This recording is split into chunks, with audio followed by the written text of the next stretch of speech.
सो hello guys, once again back. आप सबका फिर से स्वागत है एक और एपिसोड में। एपिसोड वीडियो स्टार्ट करने से पहले मेरा जो प्रीवियस वीडियो था उसमें मैंने एक स्टॉप किया था रेजिग्नेशन।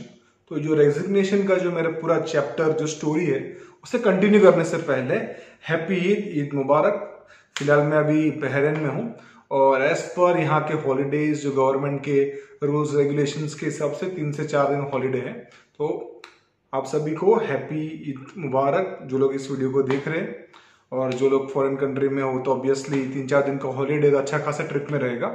इंडिया में नेशनल हॉलीडे वगैरह में ही मिलता है, लेकिन 1-2 दिन का नॉर्मल ब्रेक वगैरह रहता है। कई जगहों पे मैंने देखा है काफी लोग हाफ डे लेके जाते हैं, लेकिन गल्फ कंट्री का रूल्स रेगुलेशंस के हिसाब से 3 से 4 दिन हॉलीडे है। तो अब मैं सीधा टॉपिक पे आ रहा हूँ। Resignation, why I quit my job. मैंने अपना पहला नौकरी क्यों छोड़ा, फर्स्ट जॉब, जिस जॉब की वजह से मेरा पोस्ट बढ़ा, मेरा स्किल्स डेवलप हुए, मुझे बहुत कुछ सीखने को मिला। लेकिन कभी मैंने सोचा नहीं था कि मैं इतने फास्ट ग्रो करूंगा या फिर इतने जल्दी उस जॉब को मैं क्विट करूंगा। मैं जो वहां पर गया, उस लोकेशन पे पहुंचा, मैं वापस वहां से सिलेक्ट होके ऑफिस में आया। मुझे यही कहा गया कि आपको नेक्स्ट आफ्टर 2 या 3 डेज मेडिकल करने के बाद, मुंबई में पहुंचकर मेडिकल करने के बाद आपको शिप ज्वाइन करना है। तो ये था कंपनी का ऑर्डर। लेकिन वहां हुआ सीन कुछ ऐसा, टोटली सब कुछ चेंज हो गया। काफी बकबक चलता रहा एक आपस में, मैं मैनेजर, उसके बाद मैनेजिंग डायरेक्टर तक बात चला गया। उसके साथ थोड़ा उनके साथ थोड़ा बातचीत चला, क्योंकि मैंने कभी उनसे लाइफ में कभी मीट नहीं किया था।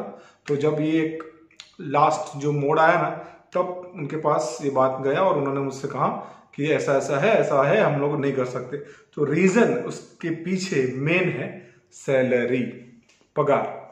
अब मैं पहली बार ज्वाइन हुआ एज अ फ्रेशर, और जब मैंने जो भी क्वालिफिकेशन किया था, मर्चेंट नेवी का जो भी पढ़ाई किया, तो उसके हिसाब से मुझे लगा कि सैलरी शिपिंग में तगड़ा है, अच्छा खासा मिलेगा। लेकिन एज पर ट्रेनी फ्रेशर को स्टार्टिंग में कोई भी शिप पर नहीं लेगा, एक्सपीरियंस नहीं है, नहीं तो आपको एजेंट को घूस खिलाना पड़ेगा, जो मेरे पास नहीं है देने के लिए। और सेकंड जो है, आप अपना स्किल्स ग्रोथ करो, स्टेप बाय स्टेप आगे बढ़ते जाओ, तो आप अपने लाइफ में आगे बढ़ जाओगे। जो आपको जहां पहुंचना है वहां पहुंच जाओगे, और आप जॉब भी करोगे, आपको अर्निंग भी होगा, सेविंग भी होगा, तो आप आगे और बढ़ोगे। लेकिन फर्स्ट स्टेज में पैसा देना ही पड़ेगा। बिग स्कैम मार्केट, सीधी बात है, कोई भी जॉब में किधर भी पैसा देने की जरूरत नहीं है।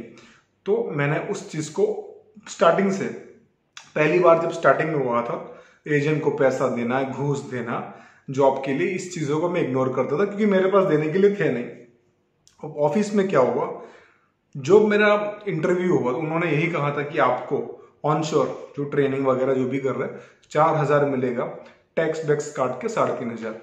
अब मैंने कहा ऑफशोर का सैलरी कहा, तो ऑफशोर का सैलरी कहा कि आपको सिर्फ 6500 रुपये मिलेंगे। अब मेरा दिमाग उधर चकराने का कि मैं इतना दूर, इतना सारा पढ़ाई और खर्चा करके, नाक पैर सब रगड़ के 6500 के लिए नहीं आया। As per age, as per qualification, as per experience काफी था। लेकिन मैंने कुछ ऐसा सुना, ऐसा सीखने को मिला उस पीरियड में कि मुझे लगा ये कम है। अब मैंने उनसे डिमांड कहा कि भाई मुझे आप 10,000 शिप पर सैलरी दो, आप जो बोलोगे काम करने को तैयार है, ऐसा रेजिग्नेशन जो करो करने को तैयार, काम के लिए पीछे नहीं है। शिप में 12 घंटा जॉब है, 12 घंटे करना है आपको। अगर 6 महीना काम करना है तो 6 महीने कंटिन्यू काम करना है, लेकिन आपको हॉलीडे नहीं मिलेगा, ब्रेक नहीं मिलेगा। 12 घंटे ड्यूटी है, 6 महीने का कॉन्ट्रैक्ट है, 6 महीने रुकना है तो कंपल्सरी रुकना है, रेस्ट बिल्कुल नहीं है। ये मुझे सब पता चल गया था मेरे ट्रेनिंग पीरियड पे। उन लोगों से मैंने ट्रेनिंग के दौरान, कुछ लोगों से जो एक्सपीरियंस है, उनसे मैंने बात किया कि भाई शिपिंग में असली एक्चुअल क्या है, क्या प्रोसेस है काम का, क्या काम करना पड़ेगा। मेरे पास ये क्वालिफिकेशन है, ये। उसने कहा कि आपका क्वालिफिकेशन बेसिक है, जनरल है, आपने जो पढ़ाई की है। अगर आपको nautical science, engineering, marine engineering, nautical science,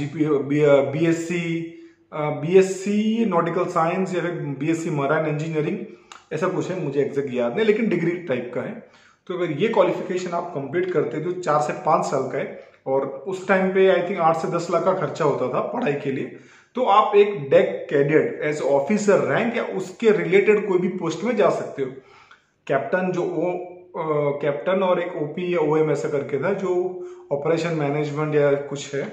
captain तो मुझे पता है, फिर उसके नीचे थर्ड ऑफिसर, सेकंड ऑफिसर, फिर चीफ इंजीनियर, फिर चीफ सुपरवाइजर, ऐसे कर करके स्टेप्स है। डेक कैडेट भी है, क्रू मेंबर भी है, मैकेनिकल सेक्शन में भी इलेक्ट्रिकल सुपरवाइजर भी है, इलेक्ट्रिकल इंजीनियर भी है, काफी काफी पोस्ट है। यहाँ सब जाने के लिए ये सब क्वालिफिकेशन जरूरी है, और फ्रेशर नहीं, डायरेक्ट नहीं जा सकते, एटलीस्ट एक्सपीरियंस चाहिए आपको। ये मेरे पास नहीं था, एज कम था, इतना क्वालिफिकेशन भी नहीं था, इतने पैसे भी नहीं थे। मैं तभी समझ गया कि भाई एज अ फ्रेशर बहुत टाइम लगेगा वहां तक पहुंचने के लिए, काफी और आगे जाना है, तो स्टार्टिंग में सैलरी नहीं मिलेगा। लेकिन एक बात मुझे ये पता चला कि शिप पर मिनिमम सैलरी 8 से 10 हजार रुपये फ्रेशर को मिलेगा। अब ये बाप रे, अपना गर्मी का एक्चुअली यहाँ पर मैं एसी बंद करके रहा हूँ, इसलिए पूरा पसीना पसीना हो गया। अगर एसी और फैन चालू करता तो इंटरप्शन होता है साउंड का, क्योंकि मेरे पास काफ़ी पहले थे बहुत सारे इंस्ट्रूमेंट्स, अभी नहीं है। तो अब मैं समझ गया कि भाई ये है असली स्टोरी। अगर एज ए फ्रेशर आपको 8 से 10 हजार रुपये ही मिलेगा, फिर आप धीरे धीरे जो भी स्किल्स सीखोगे, जो भी आपका एक्सपीरियंस होगा, उसके बाद अपना जो लेवल, पोस्ट, जो भी आप बढ़ता जाएगा, सीखते जाओगे, जो काम में आपको रुचि, जो कैटेगरी में आप जाओगे, उसके हिसाब से आपको सैलरी बढ़ जाएगा। अगर आप स्किल्ड वर्कर या अनस्किल्ड वर्कर कैटेगरी में जाओगे तो फैब्रिकेशन, वेल्डर वगैरह, ये सब छोटे मोटे जो भी पेंटर है, क्लीनर है, वाइपर है, ऑयलर है, बहुत सारे, इन सब कैटेगरी में जाओगे। As a crew member staff में जाओगे तो store coordinator, store keeper, material controller, material coordinator, fireman, supervisor, HSE safety officer, fire officer, बहुत सारे हैं, mechanical supervisor, piping engineer, planning engineer, managing project manager, electrical engineer, technician, काफी अलग अलग post, अलग अलग जॉब में, अलग अलग कैटेगरी में शिपिंग में है। तो ये बात मुझे पता चल गई। इन सब चीजों के लिए अच्छा खासा सैलरी और एक्सपीरियंस चाहिए, जो अपने पास शिपिंग का बिल्कुल नहीं था। तब मैं समझ गया इन लोगों ने हमको बना दिया कि भाई 6 हजार में तुम जाओ, हम इससे 6 महीना काम निकलवा लेंगे, अपना ले लेंगे, बाद में कल तक पता नहीं। फिर मुझे पता चला कि शिपिंग में कम से कम 8 से 10 हजार रुपये सैलरी मिलता है। अब मैं ये बात सुनकर मैं उधर ही शॉक हो गया कि इतने कम से मिनिमम, ज्यादा नहीं, 8 हजार में तो मैं जाऊंगा, लेकिन 6 हजार में नहीं जाऊंगा। अब बातचीत चला, काफी बातचीत चला, बहस हुई। फिर उन्होंने कहा भाई तुम फ्रेशर हो, तुमको तो अभी सिर्फ 2.5 महीना हुआ, 2.5 महीने में कौन सैलरी बढ़ाता है। मैंने बोला कि मुझे पहले पता नहीं था, आपने क्यों नहीं बताया कि ये सब करना पड़ेगा। वरना मैं उसी टाइम पे मना कर देता, क्योंकि मुझे पता चल गया था अगर मैं फाइट नहीं करूंगा तो मुझे नहीं मिलने वाला। तो लास्ट बात करते करते करते 7 हजार तक पहुंच गया। मैं माना नहीं, मैंने बोला 7 हजार रुपये में मैं काम नहीं करूंगा, मुझे शिप पर कम से कम लास्ट मिनिमम 8 दे दो, मैक्सिमम 10 मेरा उम्मीद था, लेकिन मुझे पता था 8 से ज्यादा मिलने वाला नहीं था। ओके, तुम आओ मैनेजिंग डायरेक्टर से बात करो।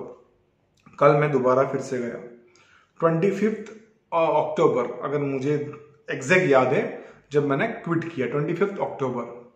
उस टाइम पर मैनेजिंग जो डायरेक्टर थे उनके साथ आया, उनसे काफ़ी बहस चला। उन्होंने बहुत समझाया, देखो तुम फ्रेशर हो, अगर अचानक मैं तुम्हारा सैलरी बढ़ा दूंगा तो मुझे बाकी लोगों को बढ़ाना पड़ेगा। तो फिर काफ़ी लंबा बात चला, मैं माना नहीं। उन्होंने मुझे कहा कल तुम्हारा लास्ट डिसीजन है, तुम क्या बोलते हो मुझे कल बताओ, इससे ज़्यादा हम तुमको बढ़ा के नहीं देने वाले, 7 हजार लास्ट है, करना है तो करना, वरना कल आके निकल जाओ यहाँ से। तो ये माइंड सेट लेके मैं उसी टाइम वहाँ से निकल गया। और उसके बाद मैं उस दिन 25 अक्टूबर को दूसरे जॉब, जितने भी शिपिंग रिलेटेड जॉब थे मुंबई में, हर एक ट्रेन स्टेशन में जाता था, एक एक लोकेशन में जाता था, वहां जाके सर्च करना चालू कर दिया। अब वहां पर मेरे साथ कुछ अलग ही स्टोरी होता है, लेकिन मैं उस 25 को भी स्किप कर रहा हूँ, सीधा 26 पर आ रहा हूँ, 26 अक्टूबर को। तो 26 अक्टूबर को मैं वापस ऑफिस में आता हूँ। मैनेजिंग डायरेक्टर के साथ काफी बकबक होता है, बाद में वो प्रेशराइज होता है, गुस्सा होता है, like kick off, S of, गाली गलौज वगैरह जो भी है, बात हो गया कि उसने कहा कि मैं तुझे 7 हजार से 1 रुपया नहीं दूंगा, और मुझे इतना खर्चा हो गया, तेरा डॉक्यूमेंट बनाया, तेरा मेडिकल के लिए अपॉइंटमेंट किया, शिपिंग में जाने वाला है, शिप पे इतना खर्चा हो गया। उसने कम से कम इतना बोल के 40-50 हजार रुपये का झटका मार दिया कि मैंने तुम्हारे पे इतना खर्चा किया, वो पैसे निकालो वरना मैं जाने नहीं दूंगा। मैंने कहा ठीक है, जो होगा देखा जाएगा। मैं चुपचाप अपना बैग लेके चला गया। एक रिस्क ये था कि मेरे डॉक्यूमेंट्स जो भी थे, जो मैंने सर्टिफाई जो पढ़ाई किया, वो वहां पर रह गया, लेकिन पासपोर्ट था, मुझे पता था मेन पासपोर्ट है। आप डॉक्यूमेंट्स तो कहीं से भी कम, जो भी आप मैनेजमेंट है, इंस्टीट्यूट है, वहीं से निकाल लोगे। पासपोर्ट में काफ़ी टाइम लगता है। पासपोर्ट मेरे पास था और मैंने पुलिस क्लियरेंस सर्टिफिकेट भी करवा लिया था, तो वो भी मेरे पास था और वो 1 साल का वैलिडिटी था।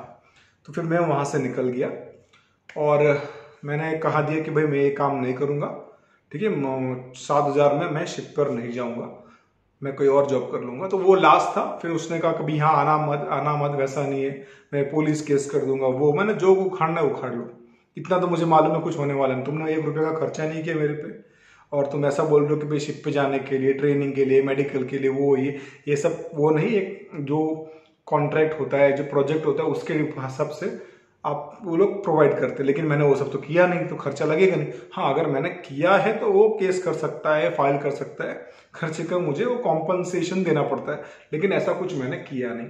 मैं वहां से निकल गया। 26 अक्टूबर को मेरे को एक गुड न्यूज, यस 26 अक्टूबर को I got a new job. उसी दिन जब वहां से निकल गया, मुझे नया जॉब मिल गया उसी दिन। अब उसका वीडियो मैं अगले पार्ट में बनाऊंगा।